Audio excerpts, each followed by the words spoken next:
Welcome to the Mind Body Eating Coach Certification Training Live Event Series. I'm Marc David. I'm the founder of the Institute for the Psychology of Eating. Thank you so much for joining me. Thanks for being here. So this week I'm going to be presenting topics relevant to our unique training, the business of coaching, as well as having interviews with some of our graduates who are doing great work in the world. I really appreciate you being here. I appreciate your interest and enthusiasm for this work. I'm going to do everything I can in my power to make these sessions worth your while, make them informative, and hopefully help you make some good decisions for yourself. So today's topic is this: eating psychology and health coaching, a holistic approach that'll supercharge your results and impact. Basically what that means is I'm going to be sharing about the unique and groundbreaking work that we train our coaches in here at the Institute, eating psychology, what eating psychology actually is, some of the key principles and distinctions, how this cutting edge training can help you get powerful, honest, and quite frankly, lasting results for your clients. I want you to consider this conversation for you if you're interested in becoming a coach or you're an already existing helping professional of any kind who's looking to expand your scope of practice, improve your success with clients, and increase your income. A couple of housekeeping details. If you can't make the entire event today that we're in now or any of the others, all you need to do is find the replay on Facebook or YouTube, depending on where you're tuning in from. And by the way, we have people tuning in literally from all over the world, listening in here. We also have nutritionists, we have dietitians, we have doctors, nurses, fitness professionals, current health and life coaches, and of course we have people who are considering becoming a health coach for the first time. So really, wherever you're at in your professional journey, this live event series will give you a taste of what our training is about, hopefully inspire you around what's possible as a health coach trained in our unique modalities, eating psychology and mind-body nutrition. By the way, please feel free to say hello in the comments section. Let me know where you're from. You can also post any questions there, and either myself or my staff will do our best to respond. I think you know that these days there's lots of choices when it comes to deciding on a health coach training. The task of making the right choice, if it was me starting all over again, the task would be daunting. So many programs are talking about having the best price or give you the best education or the fastest way to get certified and make tons of money and be fabulously rich. And it could be hard to know what to do and who to trust. So I like to make the journey to becoming a health coach easier for you. My bias is right up front. I am a coach. I have a company that trains coaches, and I love the coaching model. Briefly, for those of you that don't know me, I'm the author of 2 well-loved and best-selling books in the fields of eating psychology and nutrition. Those are Nourishing Wisdom, and the other book is The Slow Down Diet. These have been translated into over 9 languages. I've been a consultant in health, wellness, education, and product development for many Fortune 500 companies that you've heard of. I've been in private practice as a clinician and coach for over 4 decades. And I've been fortunate enough to really have thousands of hours in client sessions with people from all walks of life. My work has been featured really in hundreds of media outlets over the years, such as CNN, NBC, New York Times, so many others. I've lectured and presented literally thousands of times in my career. I founded the Institute for the Psychology of Eating in 2007. Its mission is to help people heal and transform their lives when it comes to their food and body challenges. So I've essentially trained thousands of coaches in our unique and effective approach. Our online events and programs for the public have been attended by hundreds of thousands of people. We reach millions through our various social media platforms. I've been pretty blessed in this way. You know, I developed the field of eating psychology simply out of my own inspired need. I noticed very early on in my nutrition coaching practice, this was in my late teens, back in the 1980s, no matter how smart and motivated my clients were, no matter how much nutrition information and guidance I gave them, I was really unable to help them with overeating, with emotional eating, with binge eating, with food worry, with body image concerns, and therefore wasn't as successful as I wanted to be with weight. So I realized, my goodness, I needed to understand not just the physiology of the eater, nutrition, metabolism. I needed to understand the mind of the eater. And of course, what do? You take a course or you read a book in eating psychology, but there weren't any. So yes, there was a lot of information out there at the time on eating disorders, or some information, but these are extreme cases that impact a few percent of the population. I'm talking about anorexia, extreme obesity, extreme bulimia. But I was thinking, what about the rest of us? What about the other 96%, 98% of humans who don't have a clinical eating disorder but are challenged with wanting to lose weight, or dealing with emotional eating, or doing battle with binge eating or emotional eating? So at a young age, I decided I would eventually write the book that I wanted to read and create the training that I wish I could have been in. So what I want to say very proudly is mission accomplished. Here we are. And let's dive in, my friends. Have you ever said to yourself, or have you ever heard somebody say, I know what I'm supposed to eat, I know what I'm supposed to do, I just don't do it? That's where eating psychology comes in. Did you know that 99%, check this out, 99% of all human beings who lose weight on a weight loss diet gain it back within a year and then some?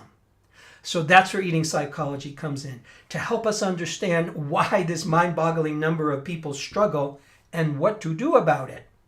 Do you know that hundreds of millions of people worldwide battle with body image concerns, emotional eating, binge eating, overeating, endless dieting, and lifelong food worry? That, once again, is where eating psychology comes in, to help us understand exactly why do we have these struggles and what can we do about it to finally find peace with food. So here's what happens. Oftentimes, people will turn to nutrition and nutrition alone to solve all of their eating challenges, the ones I've just mentioned.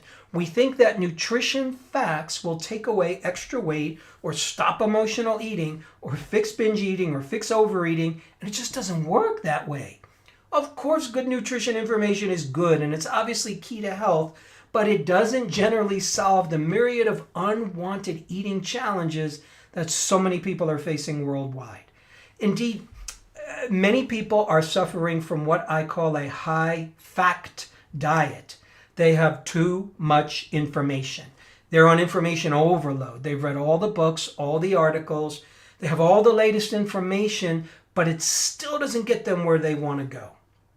My friends, to truly help people with concerns such as weight, body image, overeating, binge eating, emotional eating, endless dieting, our clients and patients are best served by a blend of eating psychology and nutrition.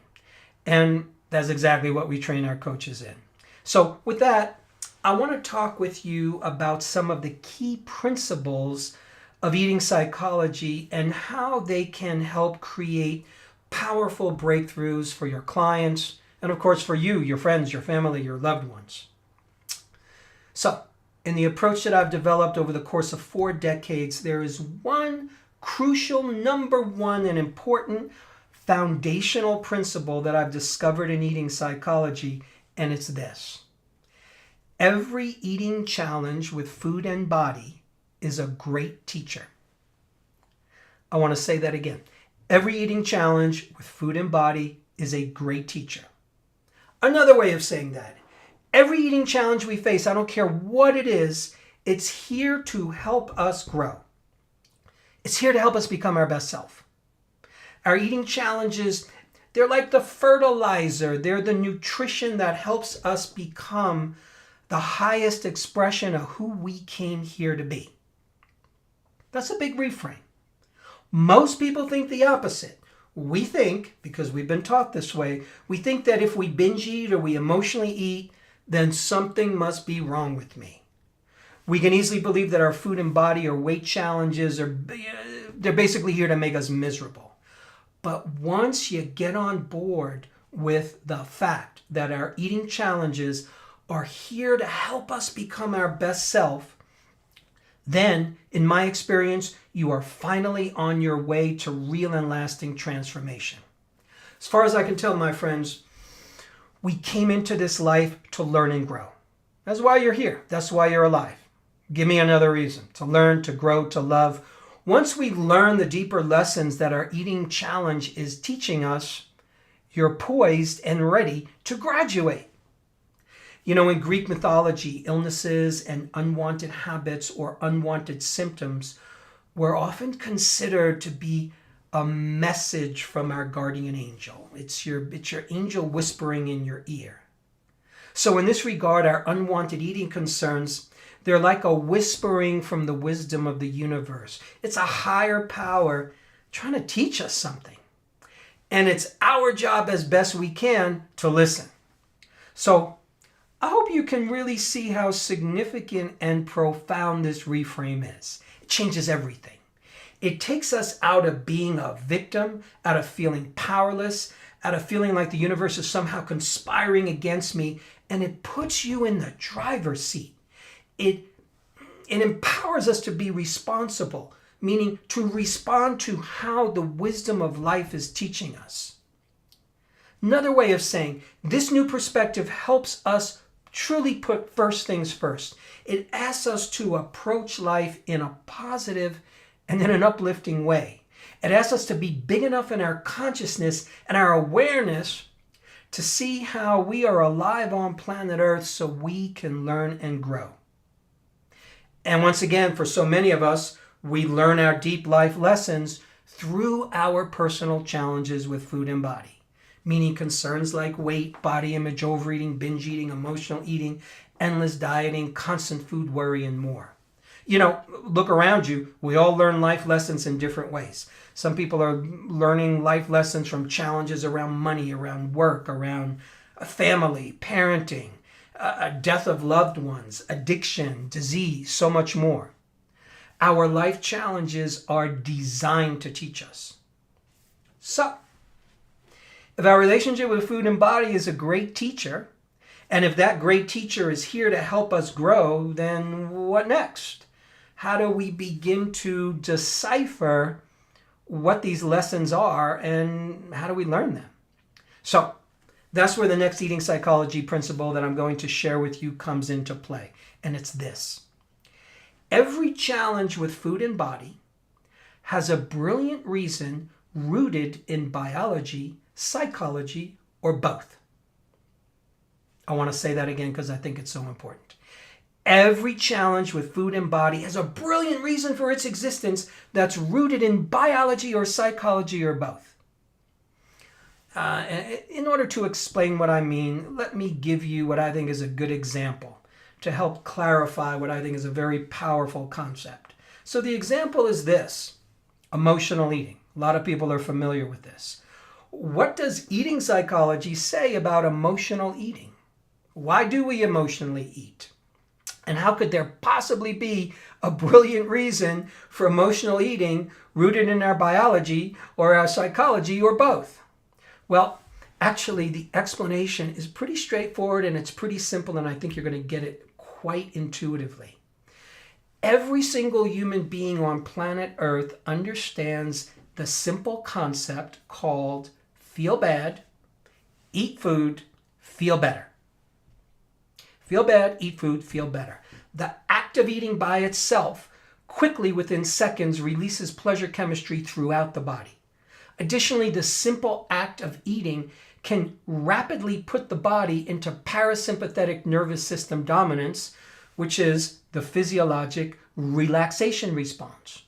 Because in order to digest and assimilate and pulverize and excrete your meal, the body needs to be in the physiologic relaxation response. So eating, oddly enough, is designed to relax us.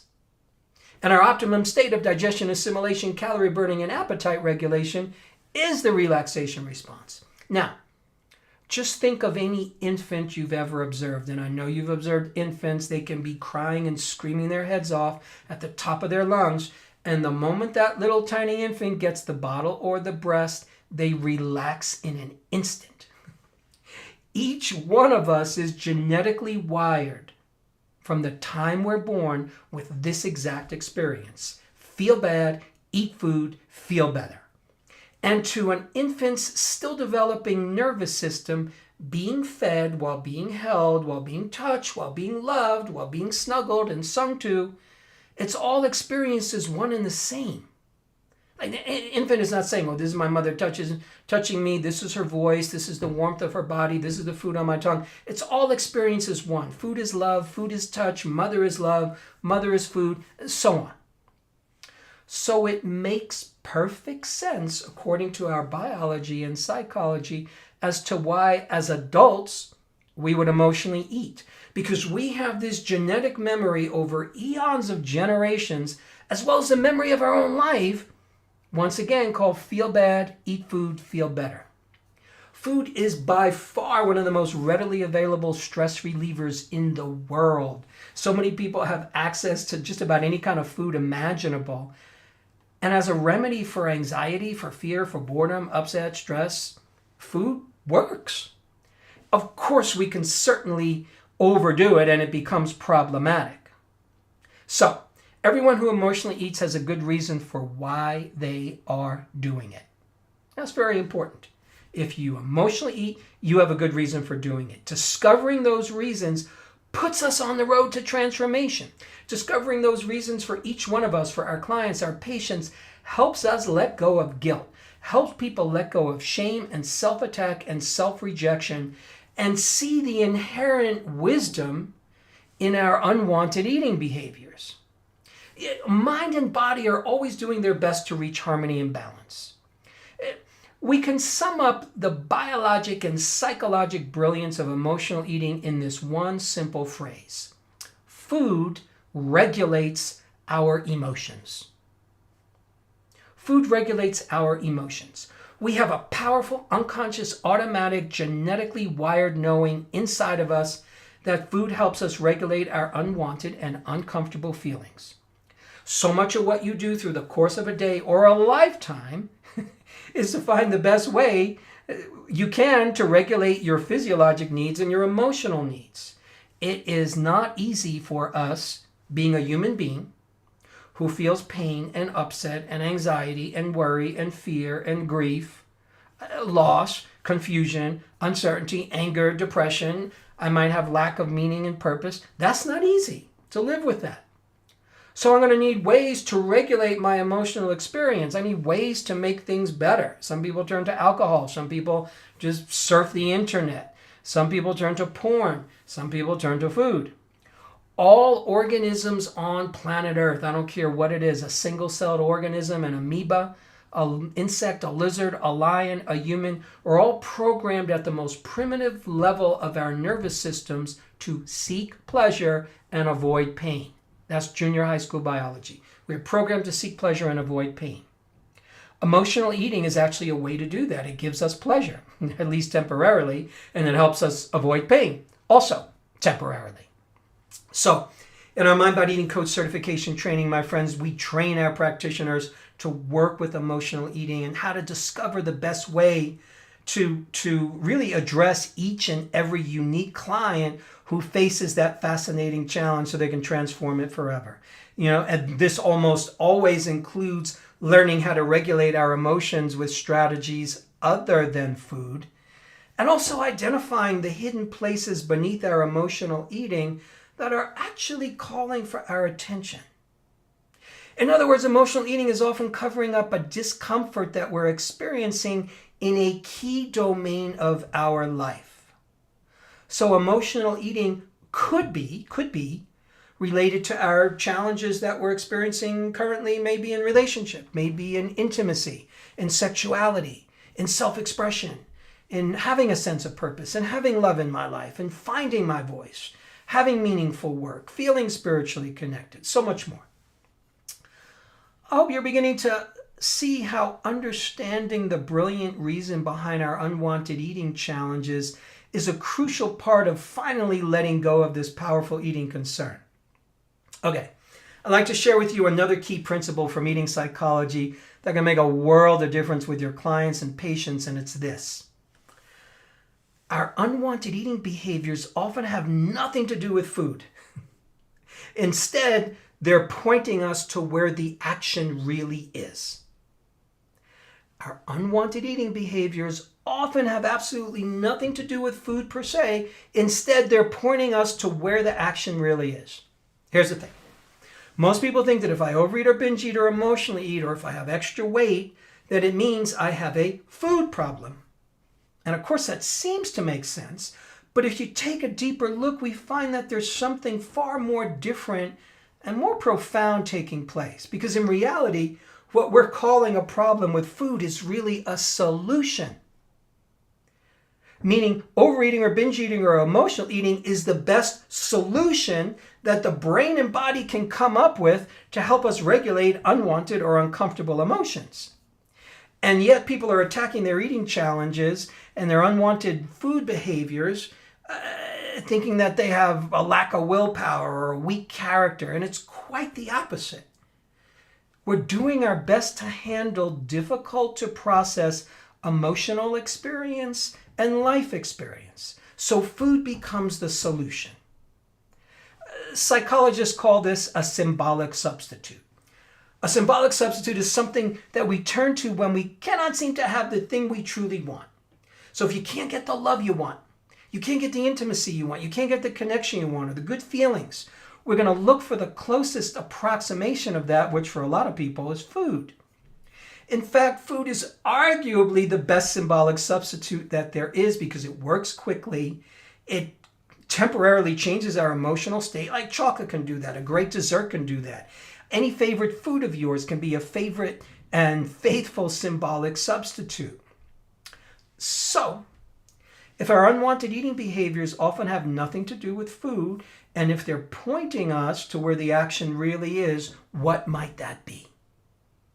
Well, the answer here is kind of varied, and it's probably as numerous as there are people on the planet because we're all unique, and yet some of the common places that our unwanted eating behaviors are pointing to include relationship challenges, loneliness, boredom, not feeling good about your life, a lack of love, not being your realest and truest self, holding back from saying what you really want or what you really feel.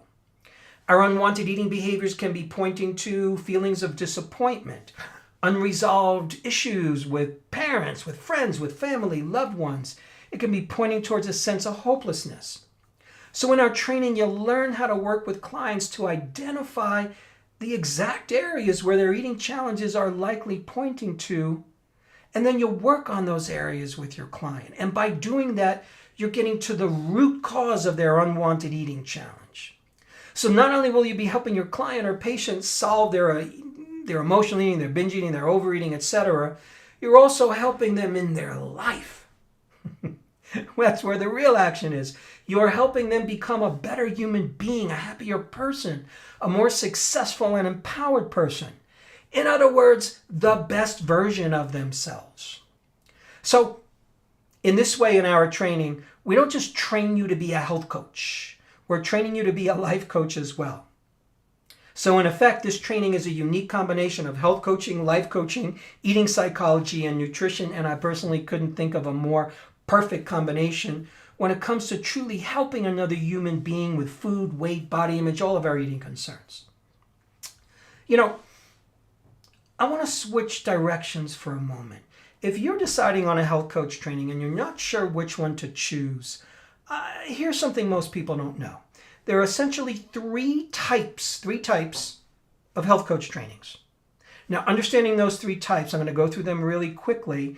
And determining the right training for you can save you just a lot of headache, a lot of money, a lot of disappointment, so you can really hit the target for yourself. I'm going to name the three types of health coach trainings, and then I'm going to just break them down really quickly. First type is what I'm going to call the Educational Generalist. The second type is the Clinical Health and Nutrition Coach. Third type is what we teach, the Mind-Body Eating Coach. Allow me to break that down. The Educational Generalist. This kind of health coach works with people who really need more information and education around nutrition and lifestyle. So this kind of coach is quite literally and directly an educator, sharing information. They work with clients who need someone to tell them about foods to eat and foods to avoid. They need someone who can give them meal planning ideas, teach them how to food shop, encourage them around lifestyle practices like stress management, sleep, rest, etc. This type of coach is not trained to do clinical work. Clinical work means helping people with health concerns like digestive issues, hormonal problems, immune challenges, autoimmune conditions, chronic pain, arthritis, disease, and more. Clinical work means you're functioning as a clinician would, meaning determining the root cause of a person's medical or metabolic issue. You're diagnosing, you're treating with supplements, diets, or drugs. The educational generalist is not deeply focused on the mind, on psychology, or the common eating challenges that most people face: binge eating, overeating, emotional eating, body image concerns, endless dieting, constant food worry, and weight. That's because these kind of challenges can't be solved by simply educating someone with facts about food and nutrition. Yeah, there's a few percentage of people who you educate them and you give them the information, they can make the change, but that's a small percentage of people, surprisingly enough. Now, the upside of being an educational generalist is that you're not in the business of assessing and diagnosing. That takes some skill and training. Another upside is that you're using a one-size-fits-all approach with your clients because your training has taught you general principles that are useful for most people. But the upside is also the downside here because you're taught a one-size-fits-all approach. You don't learn how to work with each person uniquely. And again, the educational generalists that I'm talking about, they don't get the tools, the counseling skills, the coaching skills to truly work with weight and body image, overeating, binge eating, emotional eating, food worry, endless dieting. Some of the trainings that would come under educational generalists that you might have heard of: Health Coach Institute, Institute for Integrative Nutrition. Both those trainings, by the way, started by students of mine. To me, these trainings are best for people who want an entry-level education into health coaching and who are well suited to just providing information to people. Okay, second type of health coach is the clinical health and nutrition coach. And these coaches work in a prescriptive and clinical way. They're personally interested in being health detectives. They're interested in diagnosing. They're passionate about assessing and determining a client's health status. Generally, you got to use medical testing, extensive history taking, a lot of trial and error. You're kind of functioning like a doctor or a nurse practitioner or a good physician's assistant. You're diagnosing and prescribing. So this requires a pretty deep understanding of the human body, functional and applied nutrition, a more extensive knowledge of supplement, herbs, vitamins, drug interactions with whatever you might be prescribing. Clinical health and nutrition coaches work with all kinds of health challenges. Some of them choose to specialize in one or two different medical conditions. These particular coaches do not work with the common eating challenges, such as emotional eating, binge eating, overeating, body image, endless dieting, constant food worry. They will work with weight loss, but their tools are usually strictly limited to nutritional and metabolic ones. People who choose this path love to get to the bottom of what's causing people's unwanted symptoms. They're great detectives. Such practitioners are often working under a doctor or in a clinic, or they need to. Programs such as this include the one from Institute for Functional Medicine, or the Functional Nutrition Lab with Andrea Nakayama, the Functional Diagnostic Nutrition Program. I think that's Reed Davis. Those are some of my favorites out there. To me, these kind of programs are best for people who are already a degreed or credentialed professional who can prescribe, like a doctor, a nurse practitioner, a physician's assistant, a dietitian, a clinical psychologist. And they're great for people who just want a solid education in functional nutrition. But you got to be very aware, because most states and countries are very clear that one needs to be licensed to prescribe supplements or medical diets. So you want to be careful there because there's more and more regulation. So, and also a lot of people who take these programs, they have a personal interest in nutrition, but they often mistake a personal interest in nutrition for, I should therefore become a clinical nutrition professional. Okay, third type of health coach is the mind-body eating coach. That's what we're talking about here. The Mind Body Eating Coach combines some of the best tools from the Educational Generalist, from the Clinical Nutrition and Health Coach, and also, as I mentioned, from life coaching and surely from the wisdom of psychology. It's a well-rounded coach who can understand nutritional distinctions and is equipped to work with the main eating concerns that a majority of people are facing. You've heard me say these, but I'm saying again: weight, body image, overeating, binge eating, emotional eating, endless dieting, constant food worry, as well as health challenges that have a nutritional and mind-body component, specifically digestive concerns, energy and fatigue, mood and immunity. So in the mind-body eating paradigm, mind-body eating coach paradigm, I want you to note the term mind-body. It's about including all of who we are as human beings, mind, body, heart, and soul. It's about blending nutrition and eating psychology. It's understanding that you have to work with each person uniquely. Somebody who has a weight challenge, let's say, at the core of their weight challenge, it could be a hormonal condition. It could be a thyroid concern. It could be diabetes or pre-diabetes. That person could be chronically dieting, and so they're underfeeding themselves such that their calorie burning metabolism adjusts downwards. They might have an imbalance in macronutrients. They might have gut dysbiosis or heavy metal toxicity. They might be fast eaters and thus have a deregulated appetite, and they can't figure out what to do about that. They might be dealing with some type of trauma or PTSD or any kind of undigested stressful life event that lives in the body and can literally impact calorie burning capacity. A person trying to lose weight can have emotional holding that generates a stress response, which can lead to weight gain or weight loss resistance. They might have a relationship with food where food is the best thing they have going. So the work is all about defocusing on weight and helping them find their soul's calling, their life's calling, their purpose, their deeper desires in the world. The list goes on. So in short, the Mind Body Eating Coach includes the best distinctions from the other two that I mentioned and then takes it further down the line. Let's continue to look at weight for a moment. It's such a juicy topic. Most people have been taught to believe that the only successful formula for weight loss is to what? Eat less and exercise more. Hint, by the way, that's old, outdated, and inaccurate science. When we have the belief that weight loss equals less food and more exercise, and I'm emphasizing the less food, what happens is such people often develop a hidden toxic dietary belief called food is my enemy. Now, this might sound like a minor point or a minor observation, but the implication of this toxic belief, food is my enemy, is personally and metabolically profound and actually prevents us from long-term successful weight loss. Let me explain. It makes perfect sense that if people want to lose weight, that they're going to limit their food intake. And I'm saying it makes sense because according to the science we've been taught, food and appetite are a person's problem if they have unwanted weight.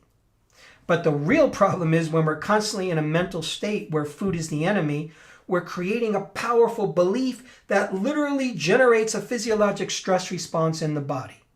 When you think food is my enemy, you cannot do anything but become anxious, fearful, stressed, and afraid anytime you're hungry, anytime your appetite pops up, and anytime you're ready to eat.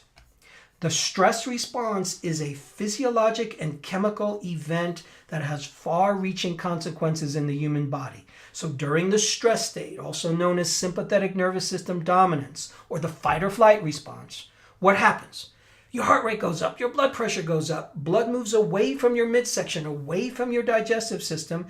It goes to your arms and legs for quick fighting and fleeing. It rushes to your head for quick thinking. In a full-blown stress response, your digestive system completely shuts down.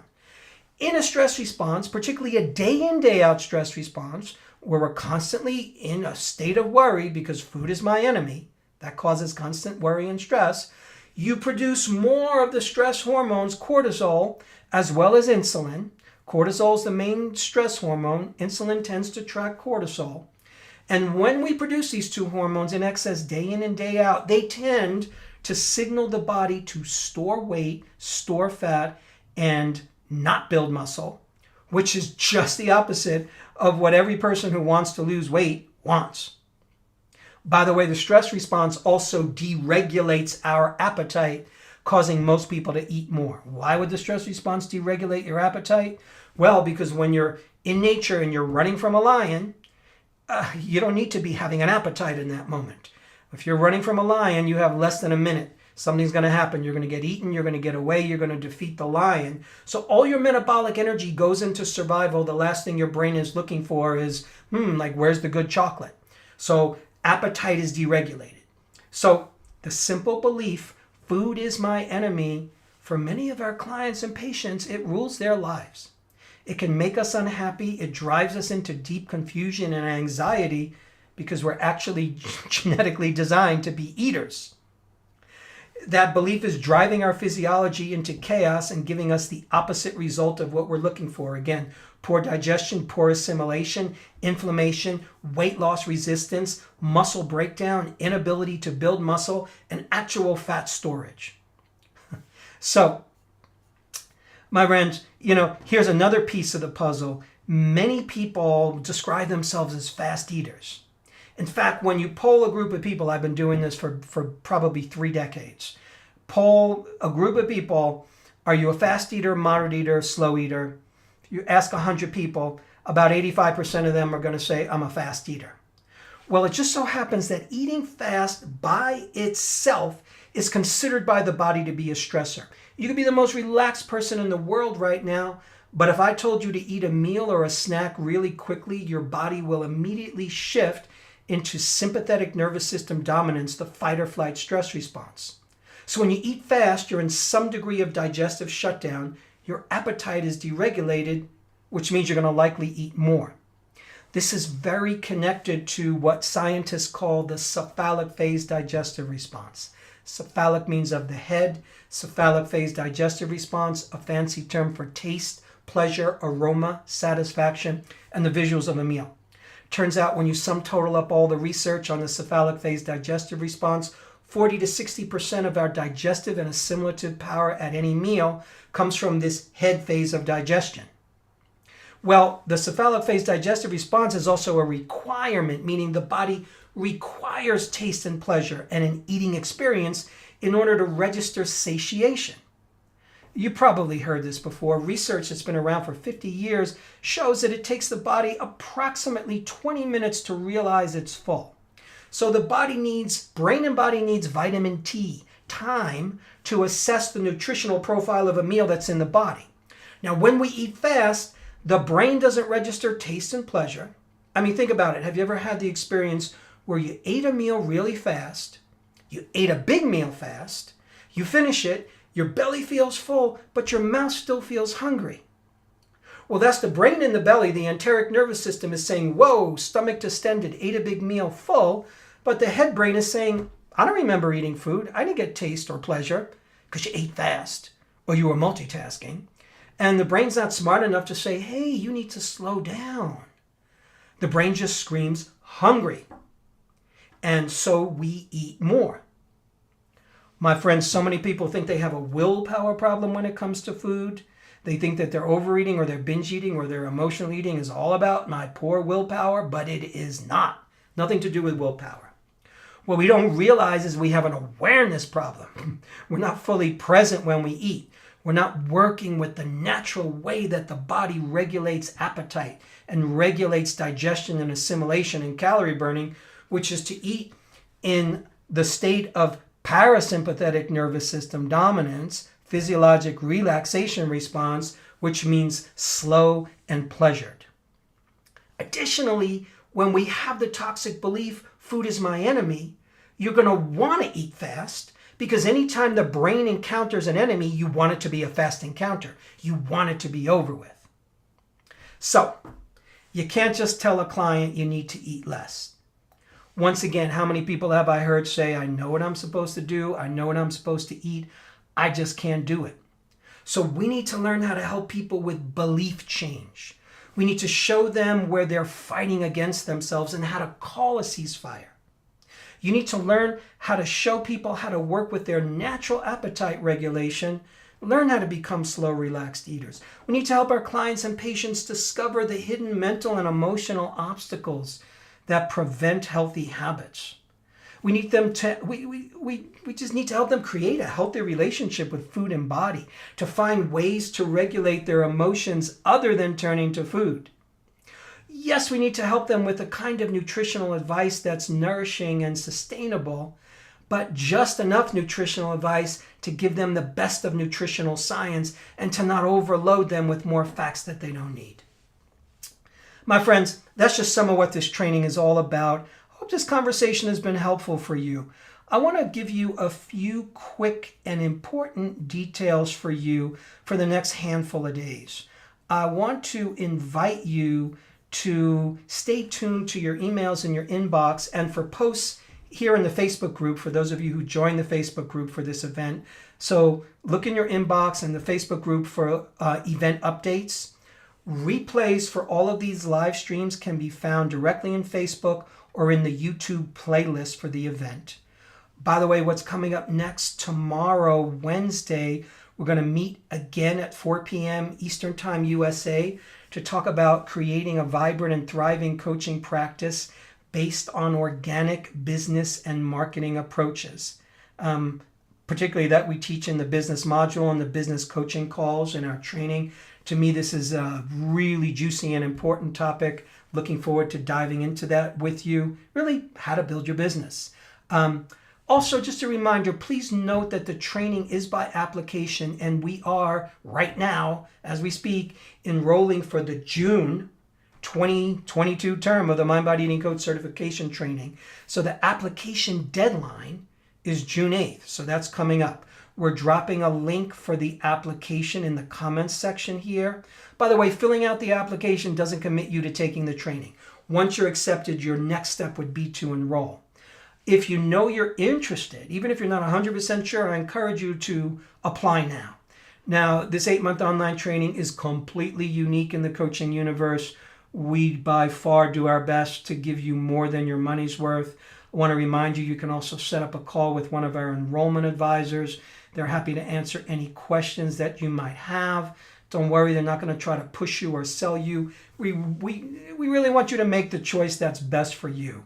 You can also get your questions answered by emailing us at info at psychologyofeating.com. I want to thank everybody who has been here. I didn't get to say hi to you all because I just wanted to get through the material. But I appreciate you introducing yourself. I appreciate you coming by. Thank you so much for your time. Thanks for your energy. Thanks for your participation. I look forward to seeing you again tomorrow. And I'll hopefully look forward to meeting you in the training. Take care, my friends.